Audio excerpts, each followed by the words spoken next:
Bonjour, donc je m'appelle Gérard Meyer. J'habite à Albigny-sur-Saône, dans les Monts d'Or, au nord de Lyon, et ceci depuis 1986. Là, je suis arrivé, j'avais acquis mon diplôme de traducteur de français et d'italien à l'université de Mayence, et je me disais, voilà, je suis arrivé, le monde de l'édition doit être prêt pour moi, parce que moi, je suis prêt. Ouais. Et puis, je pensais que ça allait être un long fleuve tranquille. Et c'était pas tout à fait ça, parce que j'ai commencé à écrire à des maisons d'édition pour me présenter. J'ai envoyé des essais de traduction en me disant, bah, au bout d'un moment, il y a quelqu'un qui va m'envoyer une commande. Et je suis aussi allé au salon du livre à Francfort pour me présenter là aussi. Et bien, ce salon du livre à Francfort, j'y suis allé 5 fois de suite. Donc, pendant 5 ans, j'y suis allé avant d'avoir ma première commande. Et pendant ces 5 ans, il fallait bien sûr vivre. Donc, j'ai commencé à donner des cours d'allemand à l'INSA de Lyon, à Lyon 3, etc. Et donc, au bout de 5 ans, j'ai eu ma première commande. C'était un livre d'Amin Malouf, et j'étais tout content, j'étais ravi. Maintenant, je suis lancé.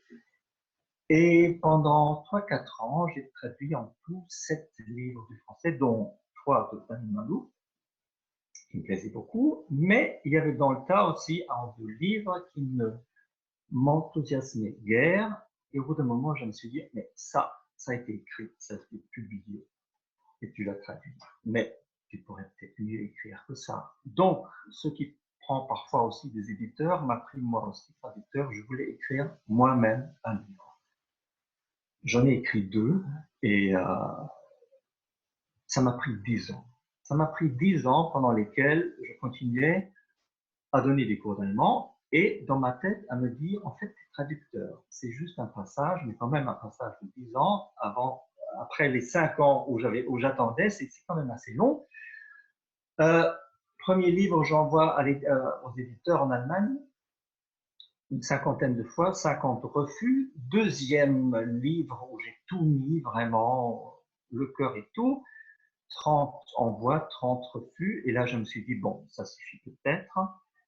Et j'ai voulu commencer autre chose. Et là, je me suis penché sur mon turc. Quand je dis mon turc, c'est quoi? C'est que à la fac déjà, j'avais commencé à apprendre le turc parce qu'on avait un prof de linguistique qui nous avait fait, à la fin d'un cours, il nous avait parlé de sa propre jeunesse, comment il en était venu aux langues.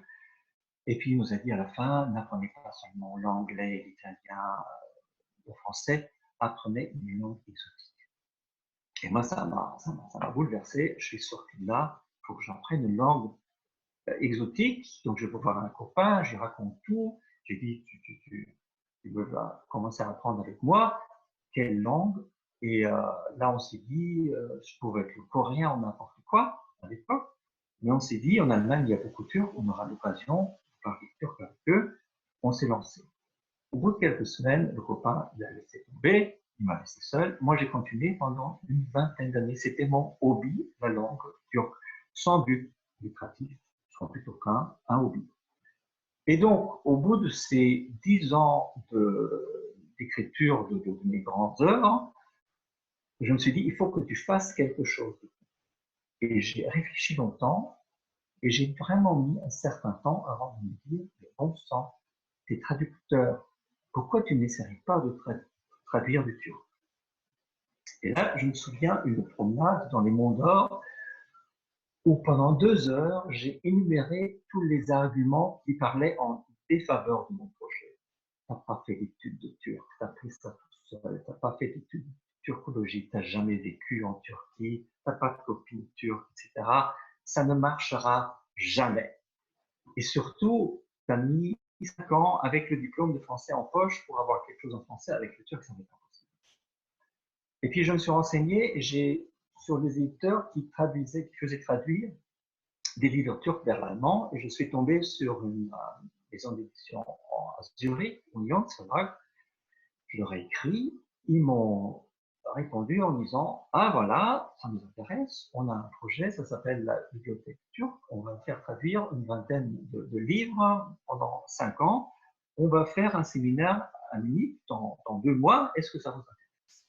Je suis originaire de Munich. Bien sûr que ça m'intéresse, je vais à ce séminaire. Et ça avait duré pendant une semaine, et puis on était une dizaine de personnes. Après, on a eu chacun des nouvelles à traduire. Quand c'était terminé, on m'a confié un roman. J'avais pas terminé mon roman, que je recevais un coup de fil d'un grand éditeur en Allemagne qui me disait l'écrivain Orhan Pamuk cherche un nouveau traducteur. Est-ce que ça peut vous intéresser? Ça peut m'intéresser, oui. Donc, j'ai envoyé un essai de traduction. Ils m'ont pris. J'ai commencé à traduire son livre.